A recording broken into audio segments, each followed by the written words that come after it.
Hi, hello everyone. My name is Jasmine Rivera. I'm the Director of Victim Response at Pittsburgh Action Against Rape, also known as PAAR. I'd like to thank all of you for joining PAAR's roundtable discussion, minus the roundtable, of course. I'd like to give you a little bit of background about PAAR.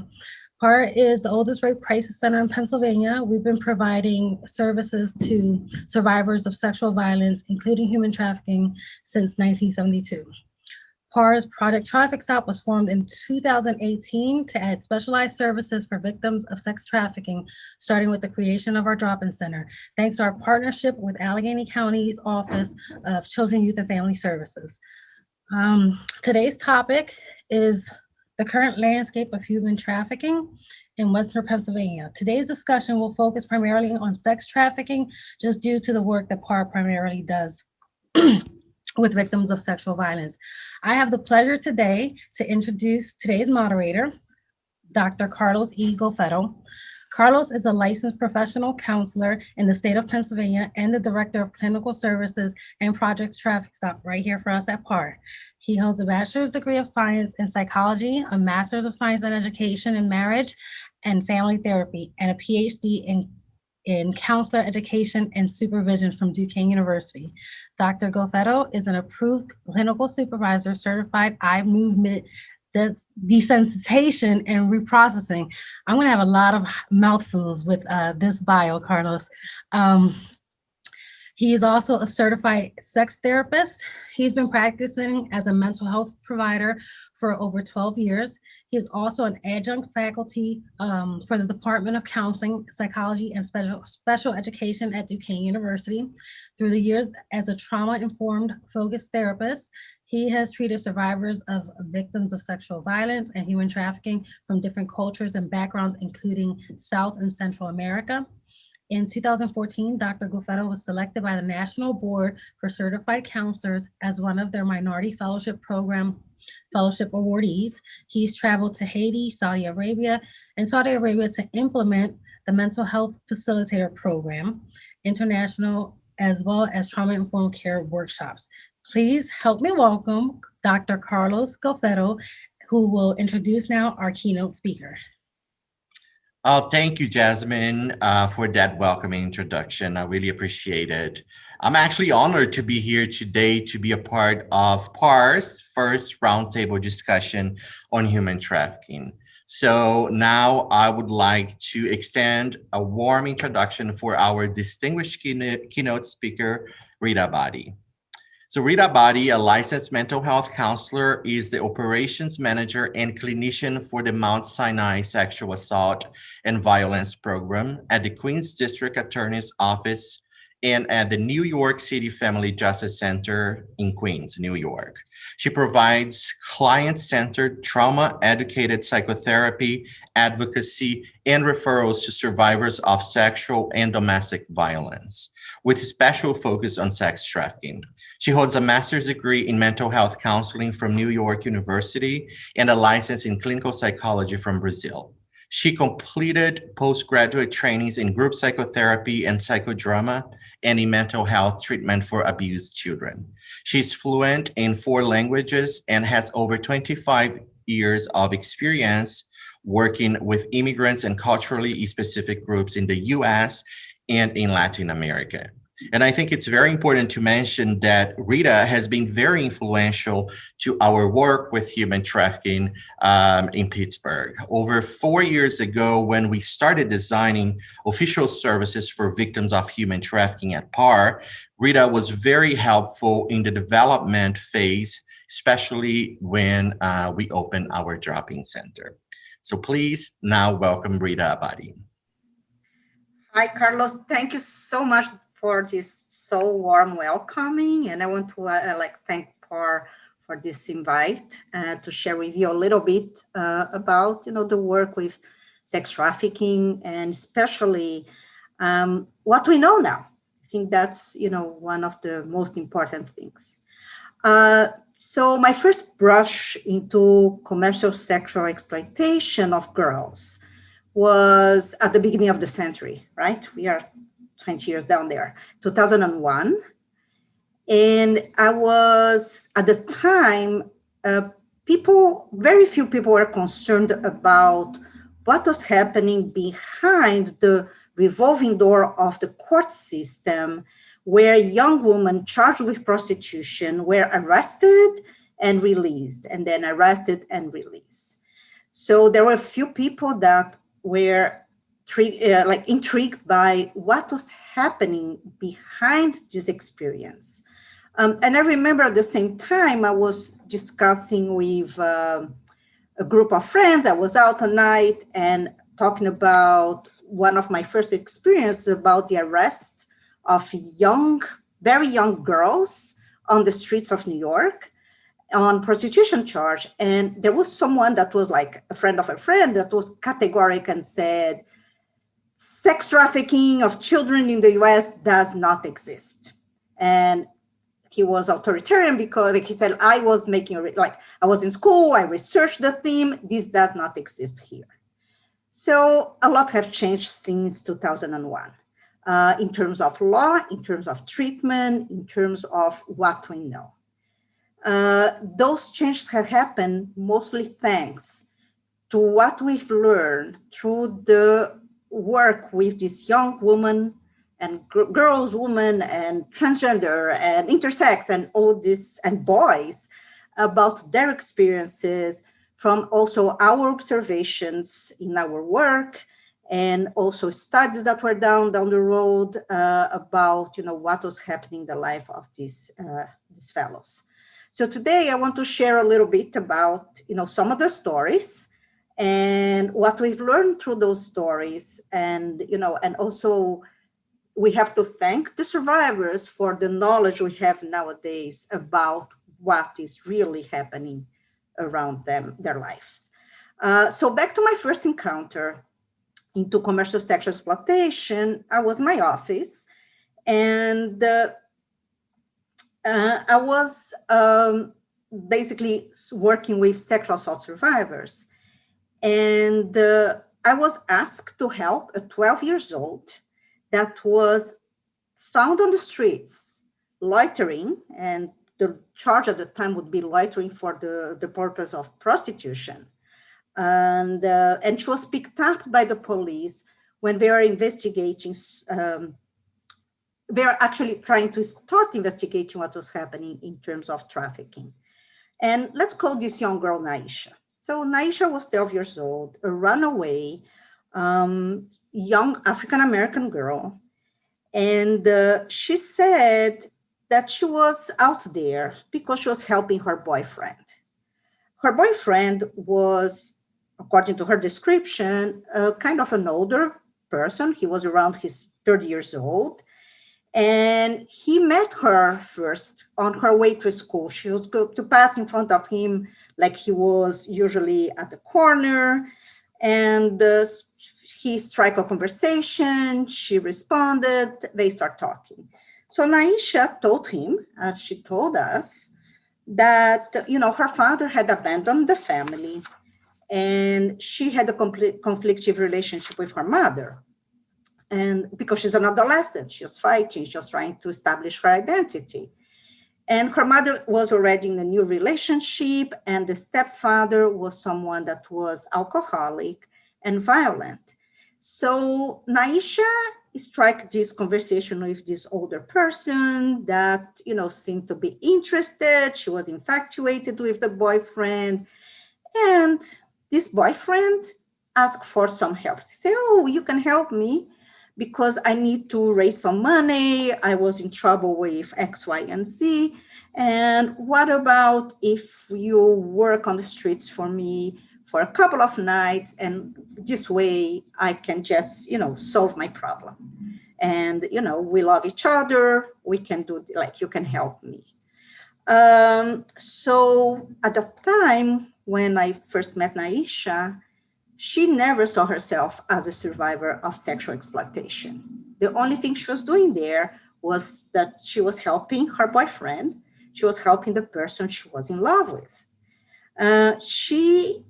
So this whole process that we're talking about is what we call recruitment and grooming into sexual exploitation of young girls. And this is usually the most common tactic for recruitment is through seduction and manipulation. The trafficker acts like a boyfriend. He gives money, he gives gifts and attention. He acts like Prince Charming. He makes the person feel so special and so cared for, but none of this is real. And by the time this young woman realized where they are, it's too hard to escape. And this is basically how, a lot of this starts. So I want to share just, this slide about how this is happening. Basically, recruitment is because young women are lured by promises of a relationship or some other times employment, education opportunities, and depending on the culture, you're going to see other kinds of, attraction to the trade. And they are going to be also placing us or meeting on the streets. And there is a belief that, it's through kidnapping, but this is usually the least way, that's not the most common way of attracting these girls into the trade. So I want to share another story. So this time is from another client also. Her name, we are going to call her Wanda. And her story is very, very hard and painful. But I want to share because she was one of those clients able to share a lot of her experiences. And this is how we have learned about what was the real life within the sex trade. Okay, so Wanda, when I met her, she was probably close to 30 years old. She was the daughter of immigrants from West India, and her parents had separated. She was very young. She was living with her grandparents. She had a very good relationship with her grandmother. That was, her connection to affection and love. But when she was around 12 years old, someone known to the family, a very close friend of the family, raped her. And when she disclosed the rape, the family turned against her.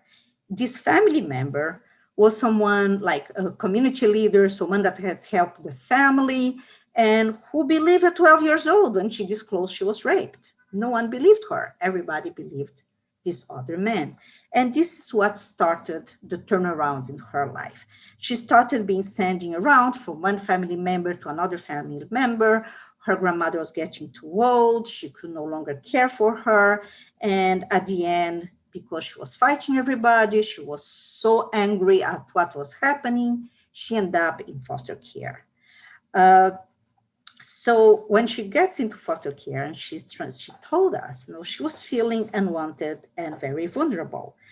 And she was around 14 years old. At this time, she was passing by, also back and forth from school, and around the group home, there was someone that, again, start a conversation, get to, smooth his ways to her, and he became her trafficker. It was within a few months. She described, when she finally got to me, she described 7 years of basically torture. She was beat up, she was threatened and humiliated on a regular basis. The relationship they had in so many ways mirrored the dynamics of intimated partner violence. There was a lot of power and control and a lot of brainwashing in the ways he wanted her to act. She was raped by him on a regular basis to reinforce his power and control. And even once she was strangled and she fainted.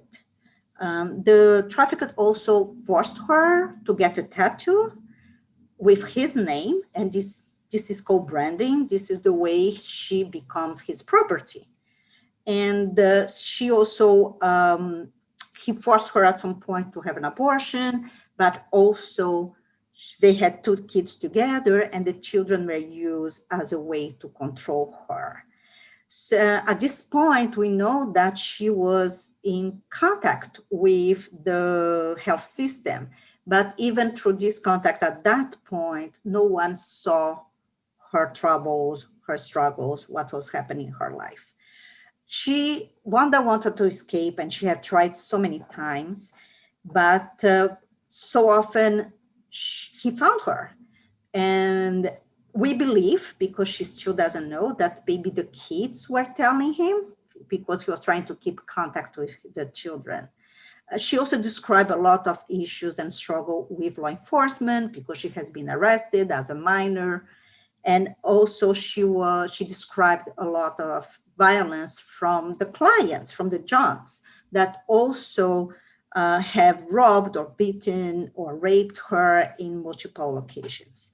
So thinking about these two stories, we can talk a little bit about what are the risk factors for trafficking. And both stories, we are talking about experience with abuse in childhood, homeless and poverty, prior trauma, a desperate need for belonging somewhere, financial stability, feelings of isolation. Sometimes there is substance abuse and mental illness in the family. And besides this, that apply mostly to the domestic survivors of sex trafficking, there are special issues with immigrants because of their lack of immigrant status and lack of English skills. And those factors are the ones that actually place them in a position of vulnerability, but also they are the obstacles for them to escape the trade.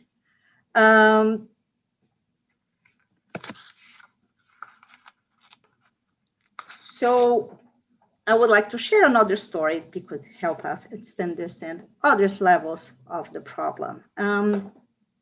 I want to share the story of Miranda. Miranda was a Mexican young woman, and she lived and grew up in Mexico with her family. It was fairly stable family, but poor. So when she's 14 years old, she used to go to a park close to her house, and this one man, older man again, engaged in a conversation with her. She goes back home, plays, go to school, next weekend, back to the park. This guy is there again. And again, he engaged in conversation, and he's very nice, well-dressed, and she's a little enchanted. And next week, she comes back to the park, and he tells her, oh, you know what? Why don't you come with me? I have a family party and would love to take you with me. And I borrowed my uncle's car. Why don't you come and let's go to the party? So she accepts to go to a party with someone that she barely knew. She doesn't even tell her mom. She just steps into the car and he starts driving. And he starts driving to areas that she doesn't know.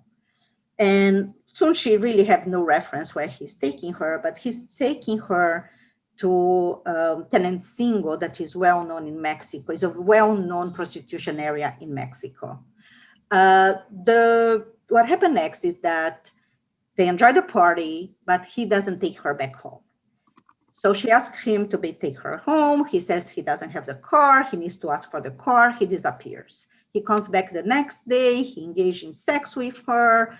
And then she believes she can no longer go back home because culturally, if she has spent a night out, she knows her mother is not going to take her in, or at least this is what she have heard from her mother. So a couple of months later, he pushed her into prostitution in Mexico, and later she's brought to the US. And after this, she spent 4 years in the US being forced into prostitution until she actually she escaped by herself and she looks for services. She trusted someone, and she trusted someone that she used to meet at the laundromat, and she disclosed her problem, and this person took her to services. And that was like one of the very rare things that happen in terms of escape.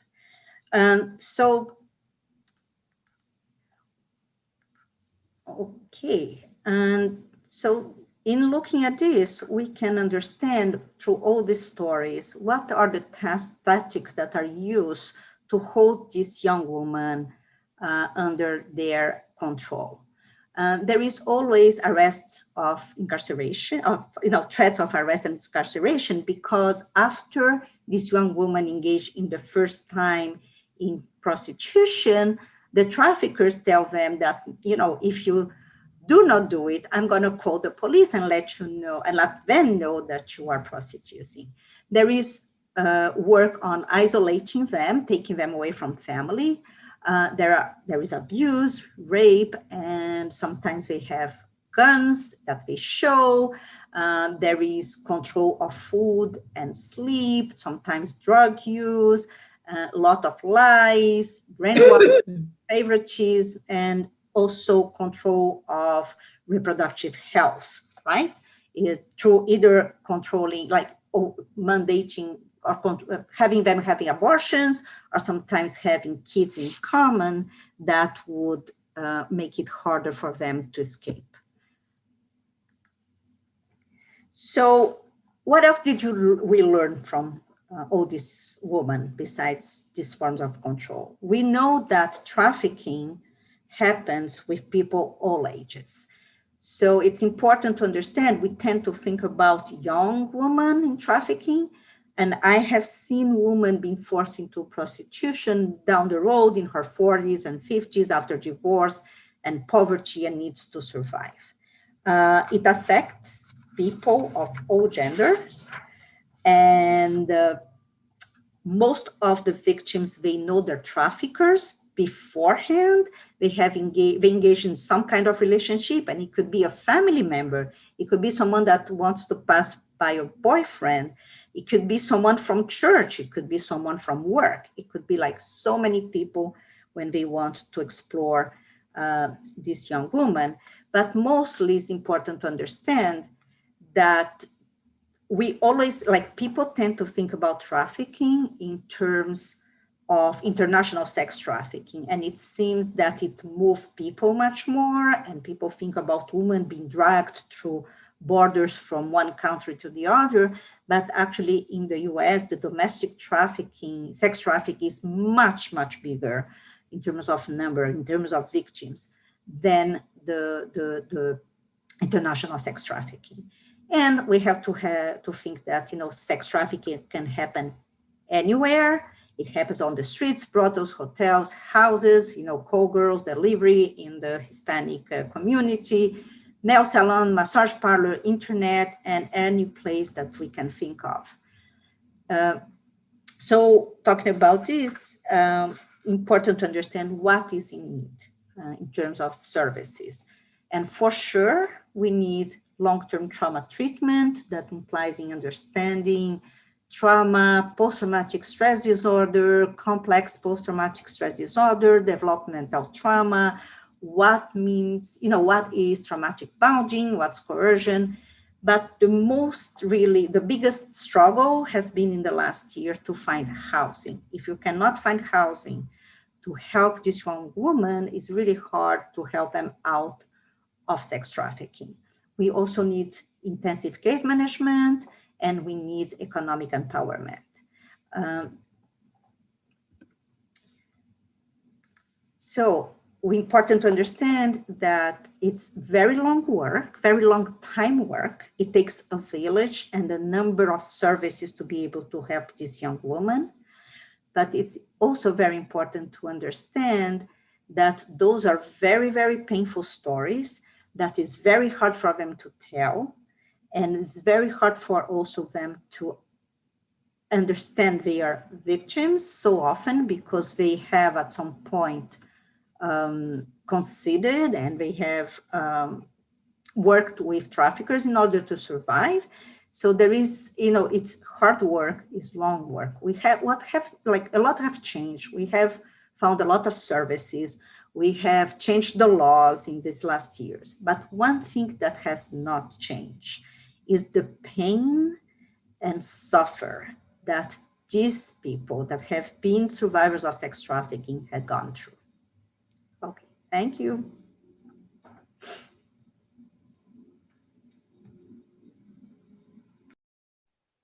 Okay, thank you so much, Rita, for giving us some much needed insight and firsthand examples of what human trafficking really looks like and how people find themselves in this vulnerable and dangerous situation. There are many risk factors that push people into trafficking or pull them into this life, and you gave us, some really great examples. And it is important to note that these examples that you gave don't just happen in New York. We hear them in Pittsburgh, throughout the U.S. And while you were talking, I was thinking about case that we have here at our dropping center. So thank you for bringing this information to light. Thank you so much, Rita. So now I would like to introduce our panelists, and I will give you some information about their professional backgrounds. But please, panelists, if you have anything you'd like to add about your work or accomplishments, please share with us whenever you are answer your questions, okay? So first, I would like to introduce you to our friends from the FBI Pittsburgh Division. I will start with Caitlin. Thanks, Caitlin, for being here. Caitlin Westman is a staff operations specialist with the Federal Bureau of Investigation Pittsburgh Division. Caitlin has been with the FBI for 8 years, starting as an administrative professional focusing on cyber-related threats. Caitlin became a staff operations specialist in 2015 and has been focusing on human trafficking threats ever since. Her main focus is to support human trafficking investigations from identification to judicial outcomes and proactively identify potential human trafficking victims and subjects. Caitlin is an active member of the Western Pennsylvania Human Trafficking Coalition, which assists victims in obtaining a variety of services to best serve victims' needs. The coalition also features a law enforcement component which proactively shares intelligence and works jointly in investigations. So welcome, Caitlin. Hi, Bridget. Thanks for being here. As I said, we're going to have 3 folks from the FBI. Bridget Simonovic is a victim specialist who has been with the FBI for 13 years. She is responsible for providing services to all victims of federal crimes in her territory, which covers all of Western Pennsylvania. She focuses much of her time providing those services to victims of human trafficking. Bridget has extensive experience in the field of victim services and trauma, having worked in the field since 1999. She has worked as an advocate and a therapist for victims of violent crime. Bridget earned her bachelor's and master's degrees in social work from the University of Pittsburgh. She's also a licensed therapist. Welcome, Bridget. And Len, thanks for being here. Len Piccini Jr. is a special agent currently assigned to the Pittsburgh Division of the FBI. He has worked as a special agent for 19 years and is the lead agent for all matters related to sex trafficking in the Pittsburgh area. Welcome, Len. Hi, Jacki. Thanks for being here. Jacki Hoover is a licensed social worker, has over 25 years of experience in child welfare. Currently, she's the Deputy Director for Allegheny County Children, Youth, and Families, which is the 2nd largest child protective services agency in Pennsylvania. In addition to child welfare, Hoover has worked extensively with various family engagement strategies targeting system integration. She has been a change implementer in such issues as human trafficking, commercial sexual exploitation of children, child maltreatment prevention, and criminal justice and crossover youth. Hoover has also led major large system change efforts from reducing congregate care, universal assessment, and racial equity. Welcome, Jacki. Now we have Tuanda. Thanks, Tuanda, for being here. Tuanda Clarke Edgo is a 25-year social change veteran. She has worked in the child welfare system in both New York and Pennsylvania. Her forte is older child adoption with a true commitment to connecting youth to forever families. As the Chief Program Officer for Gwen's Girls, she is dedicated to supporting the mission of empowering young girls and women to have productive lives through holistic, gender-specific program and education. Tuanda is also the founding member of the organization Light Social Change Agents. The organization merges art and social issues, creating a conversation in the community in an attempt to heal and restore. Tuanda has focused her efforts in supporting youth who have been commercially sexually exploited, working with survivors in her organization to build an interactive training model that will offer professionals experience in understanding and engaging with youth who have been exploited. Tuanda has worked with her team to organize the education component that supports young people in understanding CSAC. It is a strong belief of Tuanda that when we know better as a community, we do better. Welcome, Tuanda. And last but not least, Dr. Elise Miller. Dr. Elizabeth Miller is a professor of pediatrics, public health, and clinical and translational science.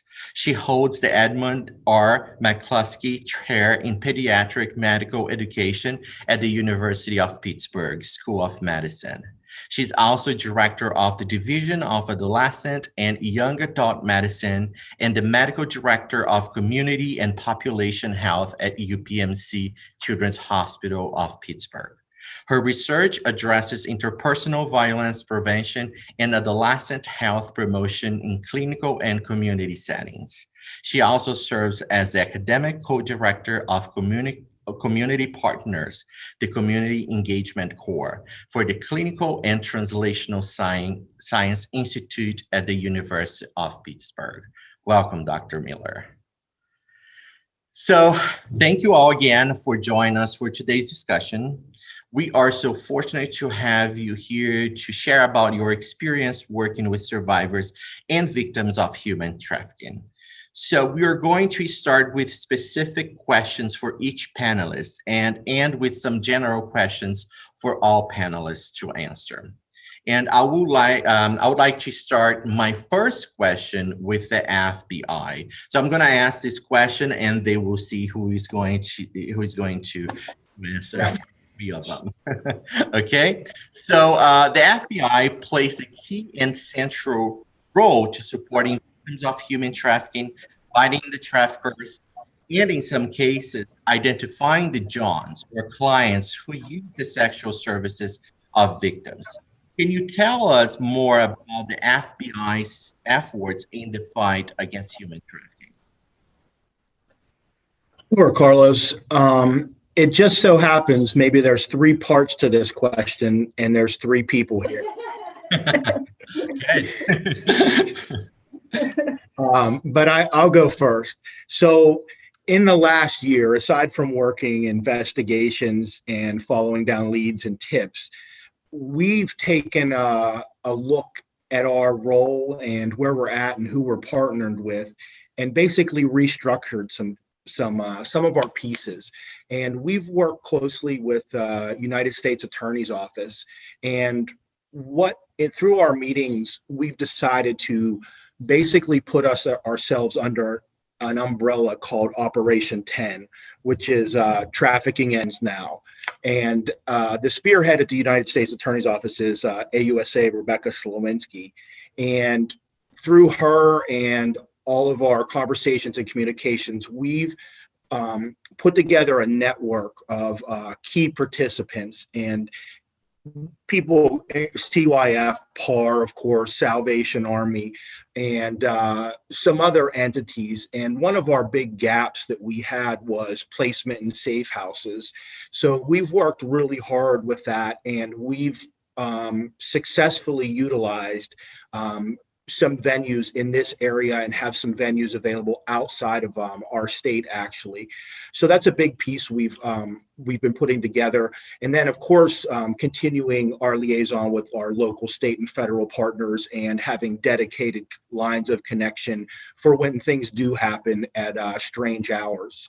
One of the big things we're probably most proud of is basically a soft room that it's being finished right now. We anticipate in the next 3 weeks at the FBI, our soft room or interview room for victims will be ready for us to use. And a shout out to some NGOs out there who made that possible through some donations and putting stuff together. So we've been receiving packages here almost daily to put this room together, or it's going to be repainted, new carpet, and a very comfortable place for us to do our work. Yeah, so my piece, I am the analytical piece on this team, so I'll provide the assistance in trying to identify suspects, victims, and customers of commercial sex. But in addition to working with federal partners on a daily basis, I also will share information and receive information back and forth with the different networks that we've built out with our local and state partners as well. So it's this constant stream of communication back and forth on a daily and nightly basis sometimes. And I think the word Kate used, I think that's just something very unique to the FBI as far as the law enforcement agency is concerned. We do have this team approach that we've kind of created and cultivated over the years and kind of really utilized. We work together very closely on every single case. So it's not just the agent going out and talking to the victim or doing the interview, and then I provide services later, and then he brings the information back to Caitlin and she does the computer work. We literally work together constantly. We're together on a constant basis. We're with the victims constantly from beginning to end. So that rapport is able to be built right away. The interview process goes a lot smoother. She can't hear. Can everyone hear? We're getting notes that we can't hear. Yeah, it's a little different, but we can hear. If you can get a little closer, maybe. Okay. Yes. Okay. Sorry about that. So because we utilize that team approach, then there we go. Whenever you, I'm sorry, Bridget. Whenever better? Okay. Towards Caitlin, we can hear you better. Is that better? Much better. Okay, so because we utilize that team approach so well, obviously then that creates a better rapport with the victims. That allows us to get their needs met quicker and in a more effective way, and then allows us to be able to build a better case, allows for a more cooperative victim, and then the end result, clearly is to get the perpetrator. But also we have this whole victim-centered approach too that is just as important as getting the bad guy. So our goal is always, when we meet a victim, leave them in a better place than when we found them. So whatever that looks like, that's definitely, we want to get those needs met, from beginning to end. We don't leave that when the case is over. So I'm sorry. I'm so sorry, Dr. Miller. Can you hear me now? Yeah. So yeah, that's kind of how we do things here. It's a little bit different than, usual law enforcement entities. Okay.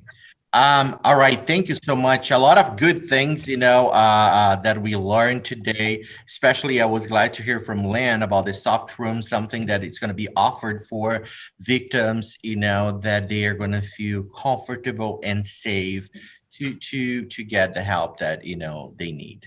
So that's great. So you were talking about collaboration, and actually that made me think that the FBI has collaborated with our county's Office of Children, Youth, and Families on many cases.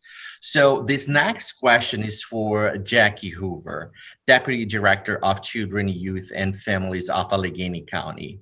Jacki, a few years ago, you I'm sure you remember that PAAR and CYF formalized services directed to victims of human trafficking with the implementation of commercial sexual exploitation of children trainings, case management, and a drop-in center. Can you elaborate more on CYF's efforts to identify and assist victims of sex trafficking in these past years? So thanks, Carlos. You're right. It has been a long partnership with PAAR. So, probably in about CYF started focusing on the sex trafficking of children in around 2013. And at that point, there was recent legislation in Pennsylvania that started to identify trafficking as an offense that could be child-lined, and that then fell under the auspice of Child Protective Services. And at that point, we really had no trainings, no understanding. The legislation was changed and people were sort of like, here you go. And at the time, I was sort of the county, not expert, but trainer, if you will, around, how to identify trafficking, what to do with it, and then what our agency, what would then happen. And at that point, I thought, I really am not an expert. Everybody truly deserves so much more. So the county had put out a referral for proposals around training. We wanted to identify trainers who, were not only culturally competent, but savvy with using victim information and feedback.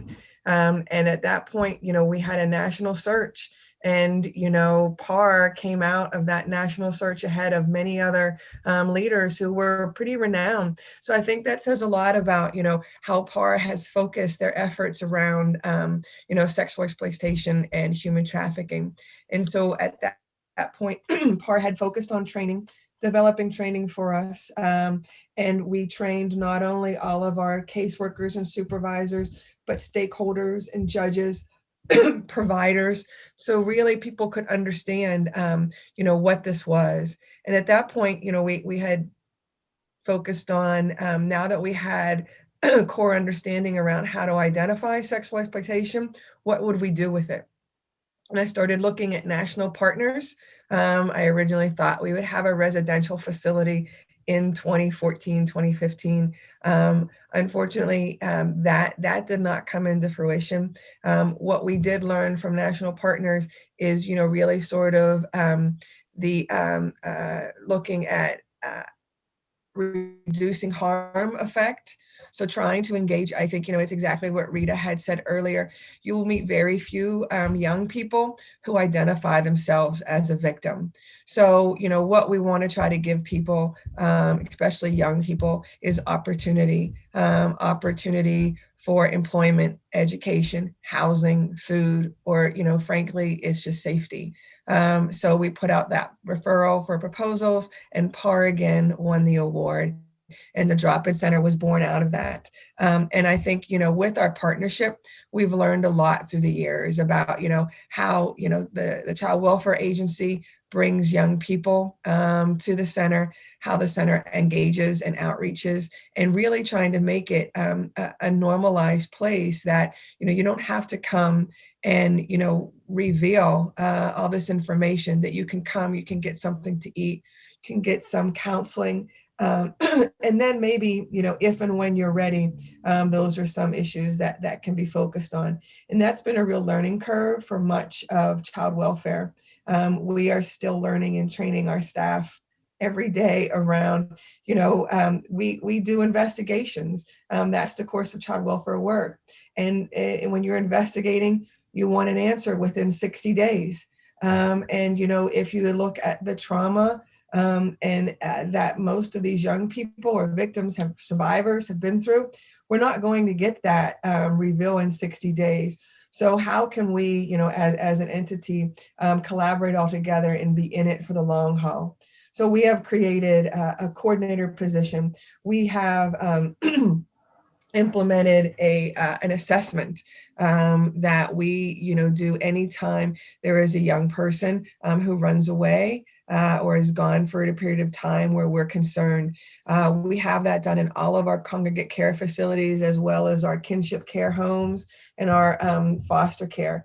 It is a national statistic that, young people who are placed in out-of-home care face being sexually exploited or trafficked at a much higher rate than their peers. Of course, we'll talk later in today's session about educating all young people about safety around their own sexual exploitation. But the young people that I oversee in Child Protective Services are at a much higher risk. And so at that point, what we can do to better protect them is to focus on permanency initially. So if our young people had permanent connections to positive adults, permanent connections to, homes, then, they won't be as easily lured or seduced by somebody who's, willing to lie to them about a life that they can or should have in order to, be exploited in another way.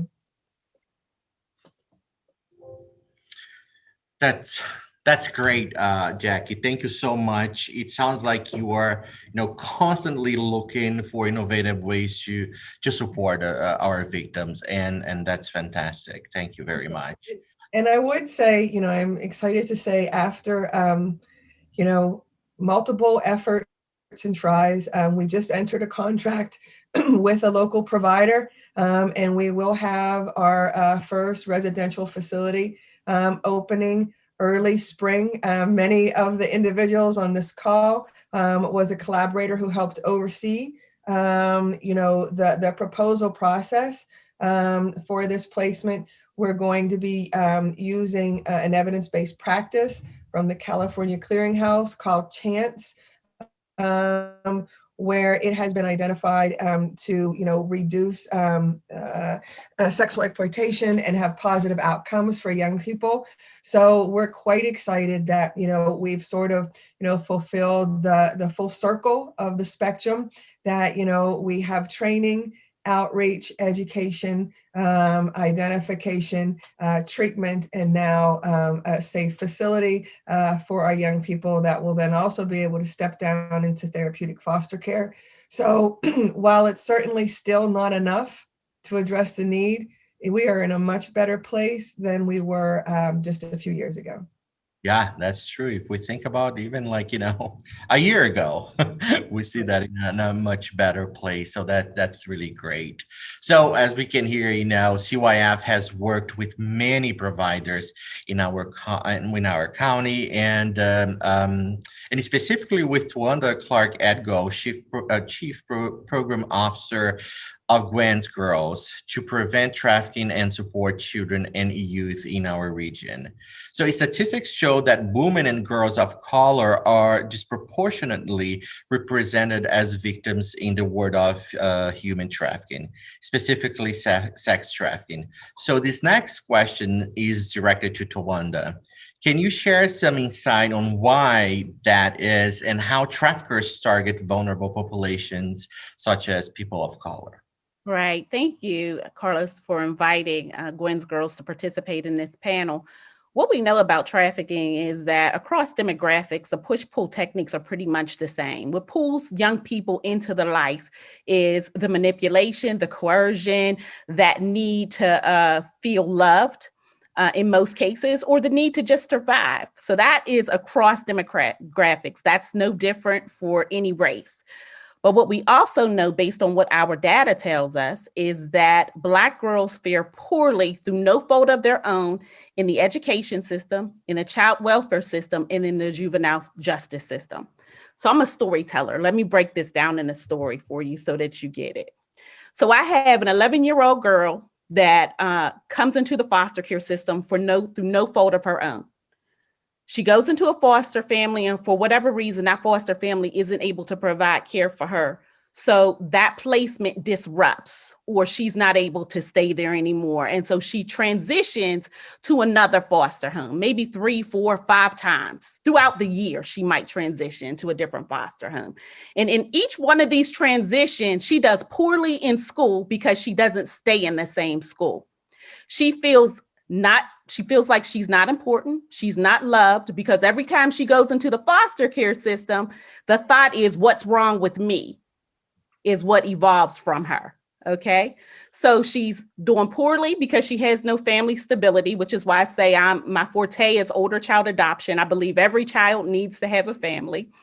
But now she, through no fault of her own, isn't doing well academically. And what we see a lot of times with young people who are system involved, their behaviors act out as a result of that too. So now she's acting out, and she may have a connection with juvenile probation as well. We also know that Black girls are pushed out of the school systems at a higher rate than their white counterparts as a result of that. So now that makes her a prime candidate, because she's vulnerable, because she doesn't have a family connection, she's not doing well in school, and in most instances, she may not have friends. So what we know is that for this young person, the need to be loved, that need for belonging, is so strong that it makes her vulnerable to a trafficker. And so because the numbers and the rates are much higher for Black girls across systems, it makes them vulnerable for sex trafficking. Absolutely. Yeah.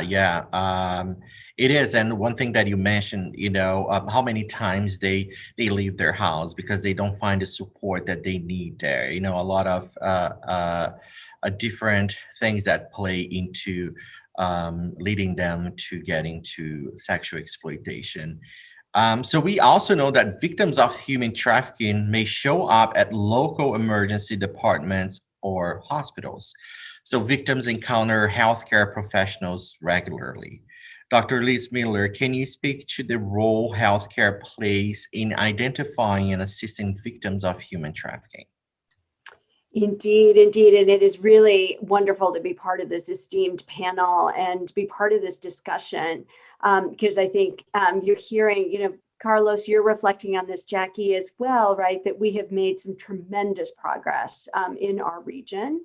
And it is, in fact, Tuanda, exactly what you were just pointing out is finally, I think, our ability to recognize that systemic racism and structural inequities have disproportionately impacted our girls of color. And I think you just beautifully illustrated our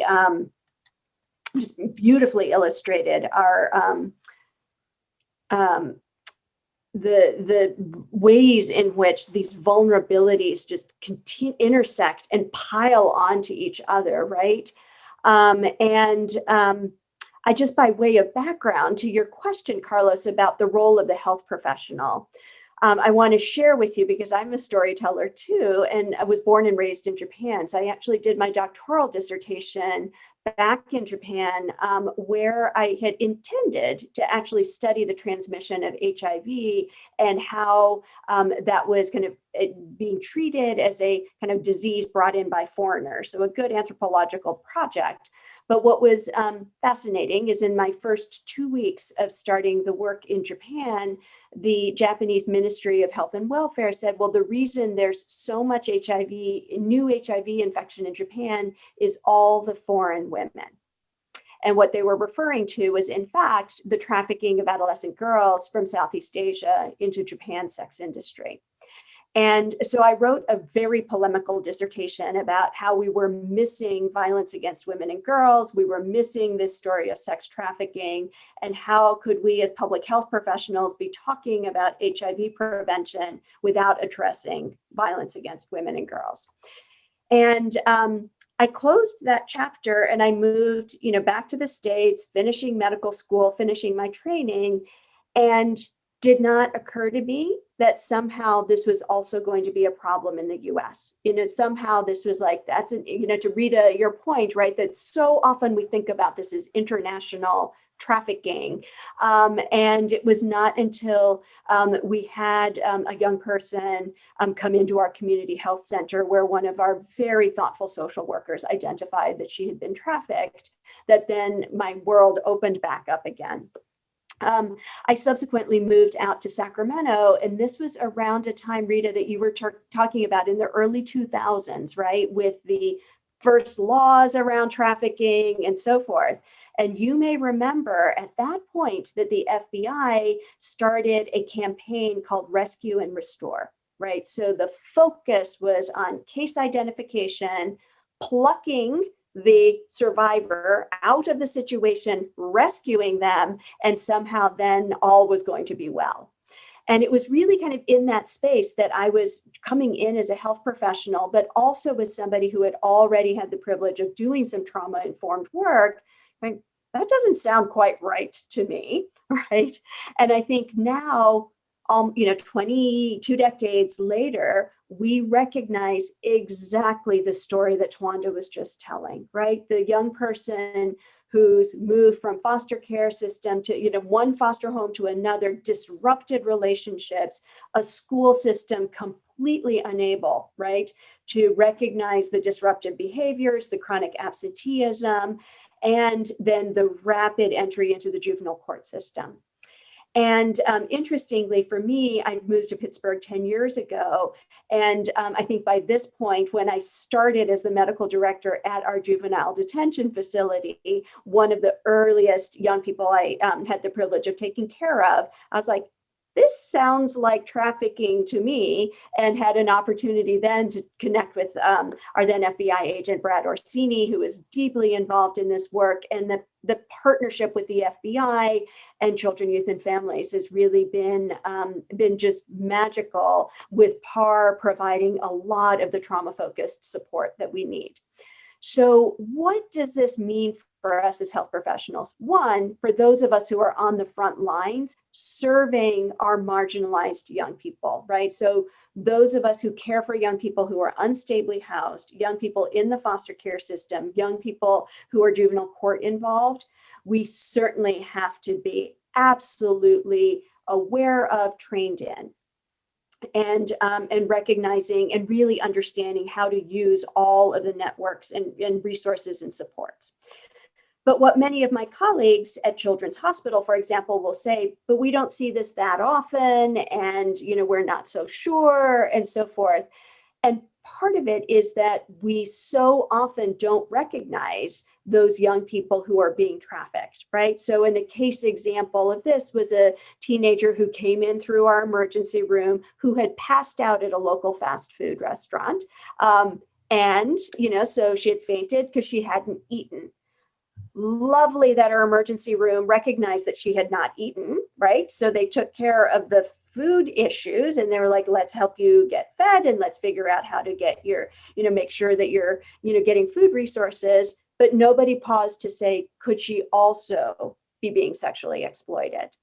And that, the ways in which we need to lean in to address those health-related social needs first, and at the same time, always offering information about PAAR, right? And always offering information saying, many young people I take care of when they're struggling with getting food are also dealing with other complicated things, right? And that could be complicated relationships. It could be challenges with transportation, challenges with school. We don't want you to feel alone. Here are some information, here's some numbers, and is it safe for you to take this information along, right? We often just hand people information, but don't even pause to say, is it safe for you to take this along?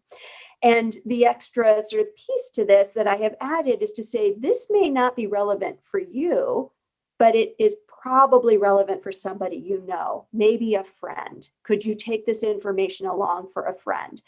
That allows that young person then to take the information without having to disclose, right? To Jacki's point about we need to lead with where young people are, and saying, well, I think you're a victim of trafficking is not going to get us where we want to be. This is all about leading with love. It's leading with our desire to build relationship and build trust with young people. And so, I really think that in the last 20 years, we've moved from that case identification, rescuing a young person, to aligning with, supporting, and loving young people, whatever portal they're coming through.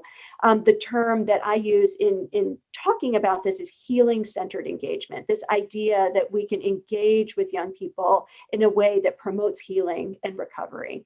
And never once does it force a young person to have to disclose their story. Thank you. And thank you all for sharing the innovative ways. Oh, we can't hear you, Carlos. Oh, you can hear me? Can you hear me now? No? Can you hear me now? Yes. Okay. All right. Well, thank you so much to you all for sharing, this great experience that you have had, and your stories. I mean, like the innovative ways that the FBI is approaching victim support, the leadership role CYF has taken to learn about this issue and implement services for child victims, highlighting the common need for love and belonging that leads people to trafficking, how Black and brown girls are represented in trafficking in high numbers through no fault of their own, and the role healthcare plays in identifying victims as well. So thank you. And now we're going to move on to the next section, which is, I'm going to ask general questions. So I'm going to ask a few questions to all panelists.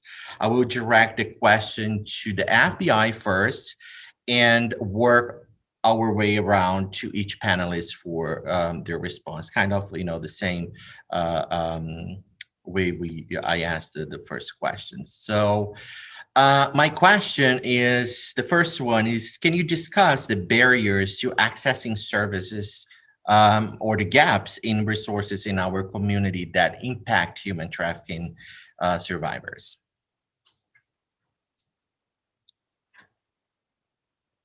So we can start with the FBI or anyone who would. Yeah. Yeah. I don't know. Yes. So primarily, it's the same gap that's been for a long time, and a lot of the work we do ends up at odd hours of the evening, into the morning, and not having direct placement for an individual that night. So that's probably the biggest gap we see. I think we've made great strides in other areas, but still right there. Okay, thank you. Yeah, and that's very true, because that's some of the barriers that we see, here with folks that we see at the drop-in center. Jackie, do you have? Sure. So, I would say a huge gap would really be around education. And, I'm going to let Tuanda, because I assume she's going to talk about education in the home, but I'm going to talk about education of system partners.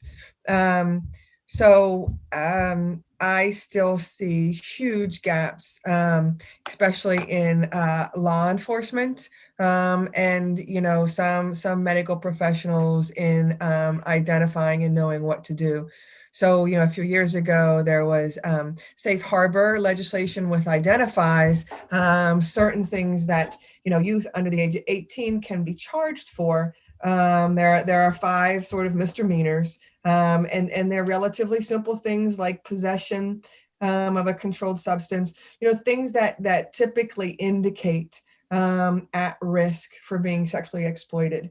And, because we are a huge county and we have over, I think we have 67 municipalities, multiple law enforcement agencies, there is some gaps in the education, not only in the outreach, but the training, what can be charged. And, I really think that there's a gap that in our court system as well. I know that, Judge Clarke, and Judge Rangos and Judge Eaton are huge advocates. And, I do think that there'd like to be some movement. Probably if the coronavirus hadn't come about, we might have seen some movement in what a trauma-informed court, not only for adults, but for young people might look like. So that's also a big gap that I see. How can we help, professionals from the education system to law enforcement, behavioral health professionals, identify and know what this is when they see it, and then what to do about it. Yes, thank you, Jackie. Anyone else would like to? I would like to say something. I think that we really have to look at the language that we use with our young people, and we have to educate them in a way that they understand. We use these acronyms, we use these big words like trafficking, and our young people, they don't understand that. They understand, is somebody making you do something you don't want to do with your body so that you can eat? So we have to really simplify the process in a way that young people understand it. What I have heard from young people who have been in the life more often than not is that we're very rich in resources in Allegheny County. So our young people are going to come out because they're going to get free pizza. They're going to probably get a stipend to participate. Mm-hmm. So they're going to be there. But what they have said is that I don't know how to say to the adult that something is wrong or I need help.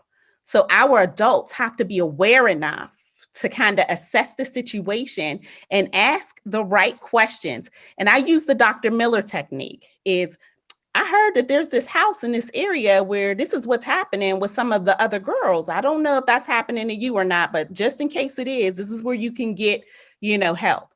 So we have not educated our young people in a way that they understand what is happening. But guess who is educating them? The trafficker is.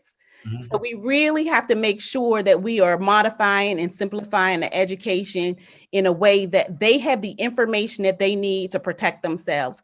We work with some, I like to say survivors. That's a term that's borrowed from Dr. Maureen Carson, because they're not just surviving once they get out of the life, they're thriving. And so when I talk to some of our survivors, what they say is that if someone would have given me this information before I was in this situation, I could have made a different decision had I known. So we really want to make sure that we have the right people talking to them too. So, me, I like to think that I'm young and I'm cool, but I may not always be the right person. And maybe someone that's closer to their age that has experienced it, that can give them the support and the help that they need, and really understanding what it's like to be in the life and to get out of the life. And in fact, our research tells us that programs that are led by survivors have a much better recovery rate. Mm-hmm. Yes, I think, you highlighted such an important point, which is peer support. And not only in human trafficking, but we have seen that in other, areas such as drug and alcohol, how beneficial, how helpful that can be for victims or people who are struggling with issues. So thank you, Tuanda, for that. Anyone else would like to chime in for this question? Yeah, I think it's important also to think about resources into prevention. I think we talk about a lot about like how to help, but also we need to talk more about how to prevent. And, like all the issues on gender-based violence, they need to be addressed because they are like at the base of not only gender-based violence, but poverty and violence. They are at the source of a lot of the future issues on sex trafficking and commercial sexual exploitation of children. And that sex education, for example, needs to start on like in elementary school, not later. All this discussion is extremely important in order to prevent later exploitation of children. And I think you're exactly right on that, Rita. So our data shows us where, just 2 or 3 years ago, most of our young people who, we had significant belief or some level of proof that they were being exploited, generally came from those in congregate care facilities. When we're looking at their data now, we're seeing more and more, individuals that are in their family's home, who are being, seduced or lured out of their family's home. And, where I'm a parent of 2 teenage girls, and I will say nobody has talked to me about, how I should be talking to my girls about keeping themselves safe. And, you know, I can tell you, if you're not talking to your children about sex, then somebody else is.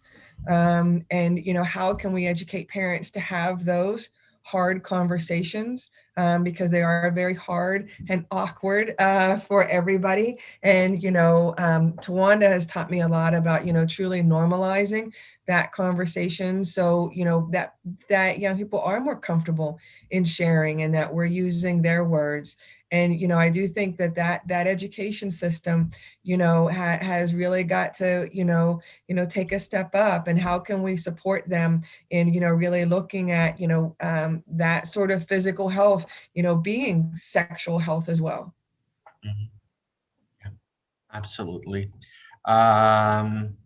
Great discussion. Anyone else for this question, or should we move on to the next one?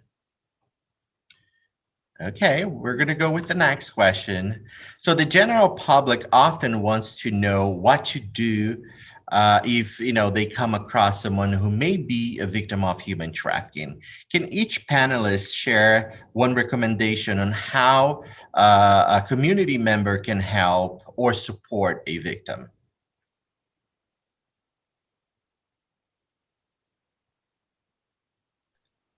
Great. So, you know, because that does fall under Child Protective Services law, you can certainly call CYF at any time. We are manned to go out 24 hours a day. So you can call our local number at 412-473-2000, or you can call the 1-800 number in Harrisburg, which is 1-800-932-0213. There is also a portal that's available online. It's called Keep Kids Safe at PA.gov, where you can also make reports anonymously through that portal. So, you know, there are professionals available 24 hours a day to take those reports should somebody see something that doesn't make sense to them, that just causes some reasonable suspicion. That's all that's needed to make a report. Thank you, Jacki.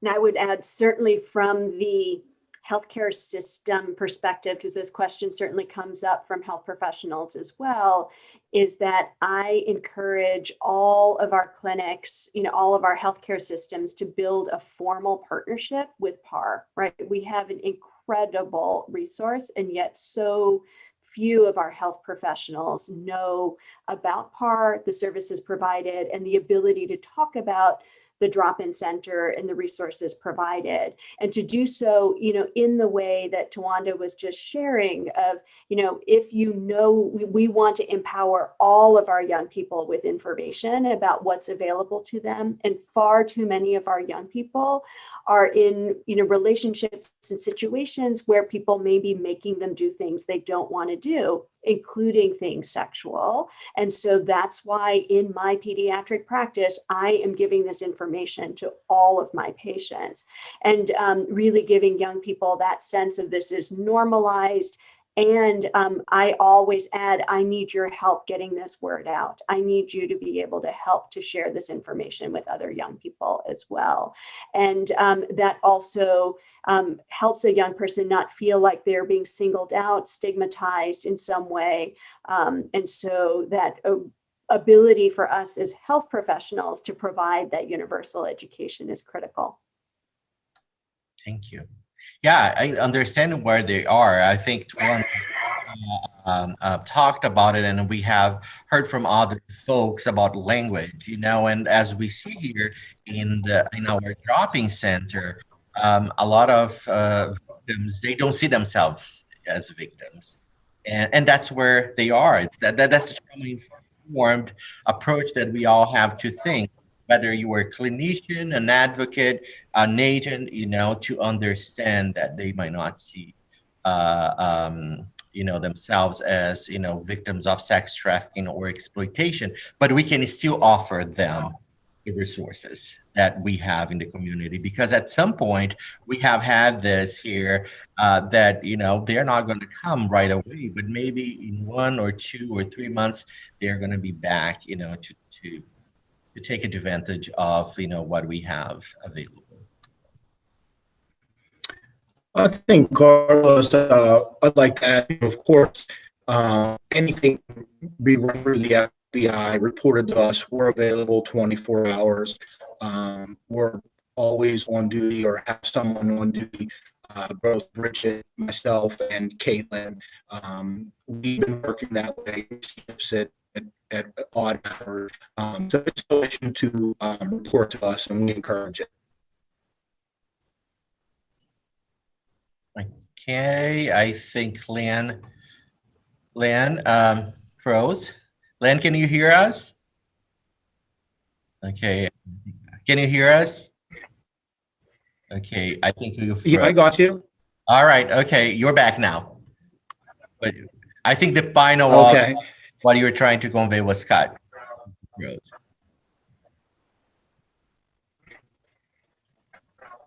What I was saying is, of course, we're available 24 hours at the FBI. Bridget, myself, Caitlin, we go out all the time, travel wherever we need to travel to respond to these items. Okay. Okay. All right, thank you. Tuanda? I think the only thing that I was going to say is I want to think prevention instead of reaction, if we can.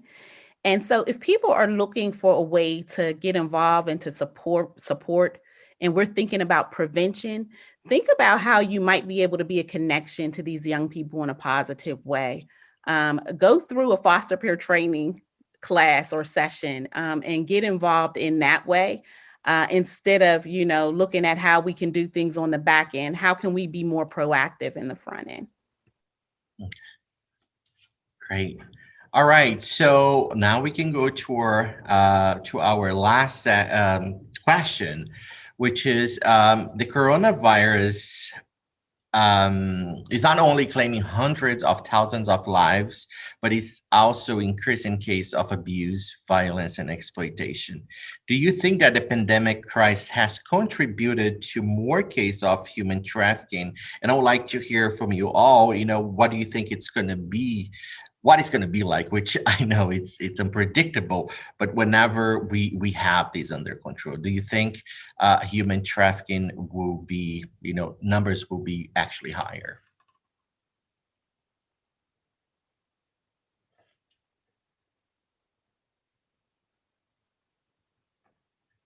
Would like to go, Jacki?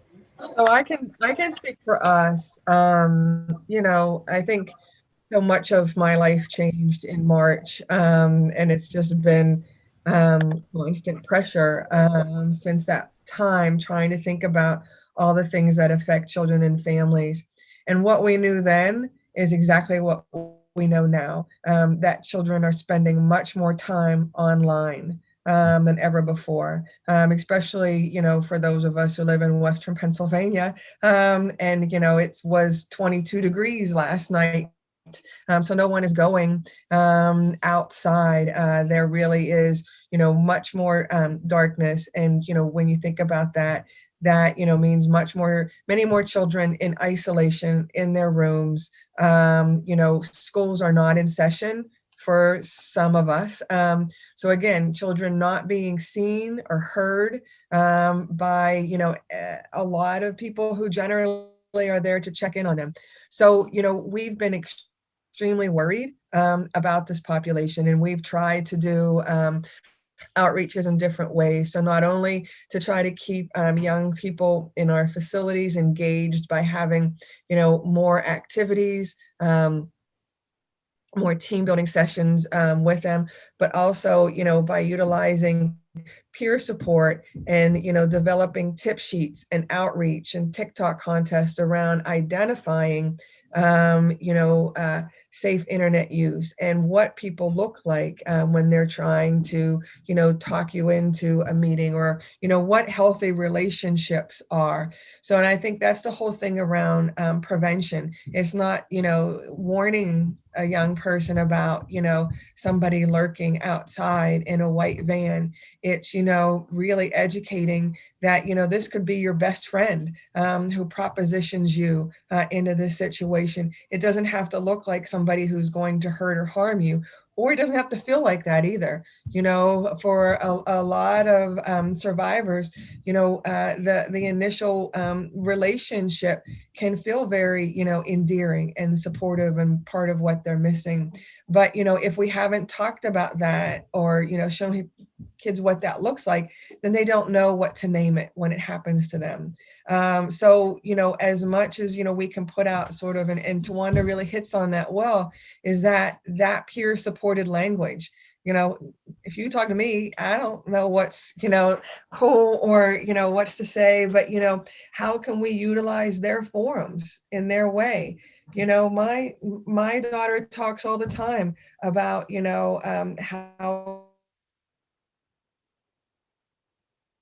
ruined a certain politician day, trying to sell out tickets. So how can we use their forums in order to support them? And by that, looking at gaming.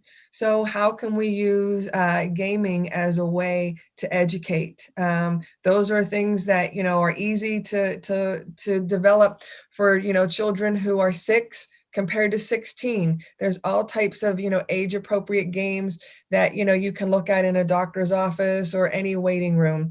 So, I think that sitting in this, virtual space for a long time has created, opportunity for us. But I think it's also, created an opportunity for those who will outreach to them in a different way. Thank you, Jacki. Someone from the FBI? Okay, isn't working. Sure. Can you hear me, Carlos? Yes, I can. Okay, there's the video. Okay. As far as COVID, we have within the FBI, there's no reliable metric to measure numbers of cases. What I can say is this, though, that even since COVID, you see us here together right now. It's kind of been this way the whole time. We haven't slowed down. The mission hasn't changed. We've been out in the public and nothing stopped. So everything, as far as we see from our side, is exactly the same. Okay. All right. Thank you. Rita? Yeah, crisis like the one we are going through scare me about, people's survivors. Every time there is like civil war, there is unrest. Sorry, we end up seeing an increase in sex trafficking because people are looking a way to survive. And oops, rewind. So yeah, I think it's going to be a bad, we're going to go through a bad time just after this crisis ends. And this is to follow what Rita is saying, this, and Jacki too, right? We knew this from the moment the pandemic started, right? And that we knew, and because with every disaster, with every infection following HIV transmission too, that it falls along the fault lines of the profound inequities that we have in this country already, right? And those inequities have only become amplified. And those are the drivers, right, that increase the likelihood of young people being, pushed out of homes and pulled into these really, just vulnerable situations. And it is really our responsibility to continue to work with our policymakers on recognizing that economic justice, that housing stability, that education, and disrupting the school to prison pipeline, all of those policy pieces are anti-trafficking prevention measures, right? That is critical. But we also have to find ways, as Jacki was saying, to talk about human sexuality and bodily integrity and all of the sort of for a human rights framework from, pre-K on up, encouraging and giving and providing our adult caregivers with the scripts and the resources to be able to do so. Because if we don't start challenging sexism and ableism and racism, right, when our children are little and all the way through, right, being part of our responsibility is creating environments in which every child feels safe, that they can feel joy and that they can thrive. And in that world is one where we start talking to children about their bodies and about relationships and about consent long before they see me, right, as an adolescent in clinic, and I'm telling them, that they have a pregnancy that they didn't want, an infection that they didn't, they weren't expecting, and so on and so forth. Thank you, Dr. Miller. Tuanda? So what we know from the research from the Pennsylvania Family Support Alliances is that although calls to Childline have decreased in some degree, the numbers, I think, of abuse reports they're seeing have gone up to maybe 50% because they're seeing those very severe cases in hospitals and things like that. So we know that our young people are still going to go to those places, like hospitals and places like that. There's a strong possibility that they're still going to be using social media. And for as much as we can, we are continuing to keep our programming going so that we continue to stay connected and reach the young people that may not be seen in other places. Absolutely. Oh, thank you all so much. I mean, I have learned a lot today, so I'm sure, participants will learn too. And your experience and your expertise with, human trafficking and working for so many years, it's definitely going to help a lot of people in our community to increase their awareness and help folks who are victims of sex trafficking find resources in our community. So thank you so much. Again, I really appreciate all of you. And, not only this month, but I think we all have to talk about human trafficking all year round, so we can continue to advocate, prevent. I heard the word prevention a lot today to end human trafficking. So thank you. Okay, everybody, thank you so much, as Carlos said, for participating. We really do we appreciate your expertise on all of this. Also, if you get a chance, please check out our Facebook page. We have some PAAR talks, some small snippets that our staff has done with FBI agents and with different people in the community that also work in this field. And again, everything that you guys have said, it's so important. I hope that the people listening today, people in the community, understand that, we are here to meet people where they are, because that's the most important thing for all of us. We need to meet people where they are, and that everyone on this panel, on this roundtable discussion, I'm gonna have a slide with all the resources. So the resources that Jacki spoke of, other resources that were sent to me in the chat. So I'll make sure that all of you guys get the resources with PAAR's information, but also with everyone's information here that have given us their time and their expertise. And we thank you all so very much. You guys be safe, and we will see you soon. Thank you. Bye, guys. Thank you. Thanks, everybody. It was lovely meeting you, Rita. Thank you for your work. Thank you guys. Thank you.